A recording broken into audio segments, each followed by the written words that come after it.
2040ஆம் ஆண்டில் இந்தியாவில் ஆஸ்துமாவால் பாதிக்கப்படுவோர் எண்ணிக்கை அதிகரிக்கும் என்று ஆஸ்துமா சிறப்பு மருத்துவ நிபுணர் தெரிவித்துள்ளார். கடந்த 15 ஆண்டுகளாக ஆஸ்மா தாக்கம் அதிகமாகிக் கொண்டே இருக்கிறது.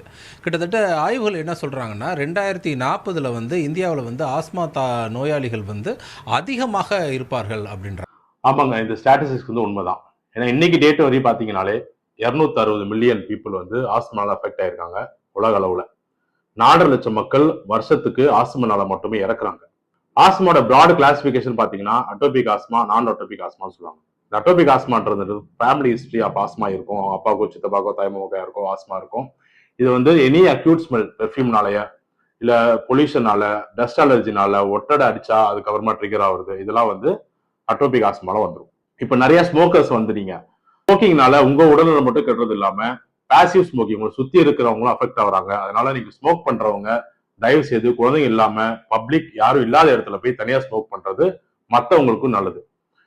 நான் அட்டோபிக் ஆஸ்மா அப்படிங்கிறது பாத்தீங்கன்னா இப்போ கொரோனாக்கு அப்புறமா ரொம்ப ஜாஸ்தி ஆயிடுச்சு. ஏன் அப்படின்னா நிறைய பேருக்கு ஃபீவர் ஸ்டார்ட் ஆகுது. ஒரு நாள் தான் ஃபீவர் இருந்துச்சு, நான் ஒரு நாள் தான் டோலோ போட்டேன், ஆனா ஒரு வாரம் கழிச்சு எனக்கு இருமல் ஸ்டார்ட் ஆயிடுச்சு நிறைய பேர் சொல்றீங்க.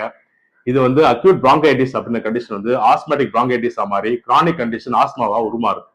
ஸோ கொரோனாக்கு அப்புறமா இப்ப வர்ற காய்ச்சல் எல்லாமே நுரையீரல் சம்பந்தப்பட்ட காய்ச்சல் தான். ஆஸ்மாவை கம்ப்ளீட்டா சரி பண்ண முடியுமா அப்படின்னு கேட்டீங்கன்னா எஸ், அதுக்கு நானே ஒரு உதாரணம்.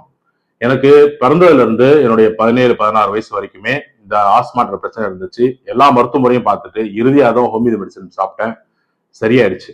அதுக்கப்புறம் தான் நான் இம்ப்ரெஸ் ஆகி தான் இந்த ஹோமியோபதி மருத்துவத்தை என்னுடைய கரியரா சூஸ் பண்ணியிருக்கேன். ஸோ ஆஸ்மாவை கம்ப்ளீட்டா சரி பண்ணலாம், ஹோமியோபதி சூஸ் பண்ணுங்க, ஆஸ்மாவை வெல்லலாம். நன்றி.